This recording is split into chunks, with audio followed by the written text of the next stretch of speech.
Area 51 संसारकै सबभन्दा चर्चित गुप्त ठाउँ। तर सोच्नुहोस् त, यदि एरिया 51 मात्र ध्यान मोडाउने जालझेल हो भने, किनभने साँच्चीकै डरलाग्दो गुप्त ठाउँ कहीँ अर्कै छ। त्यो ठाउँ हो एरिया 61। एरिया 51 जस्तो होइन। एरिया 61 को बारेमा कुनै सरकारी रेकर्ड छैन।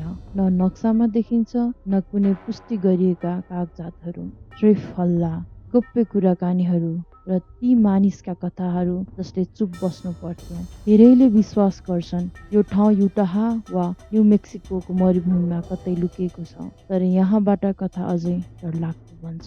एरिया 61 भित्र त्यो कुरा हुन्छ जुन दुनियाँलाई थाहा हुनु हुँदैन। मानव क्लोनिङ, जेनेटिक परीक्षण, अदृश्य हवाई जहाज, आर्कमान ट्राभल्स र यस्तो जीव जुन कहिले देखिएको थिएन। जीवहरू जो मान्छे जस्ता देखिन्छन् तर मान्छे होइनन्।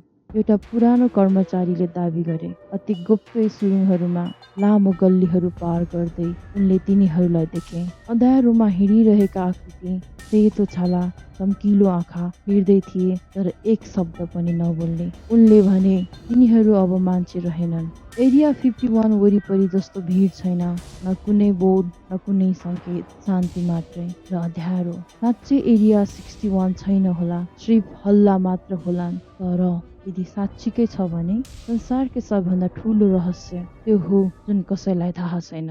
यो थियो ट्रु डार्क टेल्स, जहाँ प्रत्येक कथामा लुकिएको छ एउटा अँध्यारो र प्रत्येक कथामा लुकिएको छ एउटा सत्य। लाइक गर्नुहोस्, सेयर गर्नुहोस् र सब्सक्राइब गर्न नबिर्सिनुहोला। फेरि भेटौँला नयाँ रहस्यसँगै। जिज्ञासु रहनुहोस् र सुरक्षित रहनुहोस्। धन्यवाद।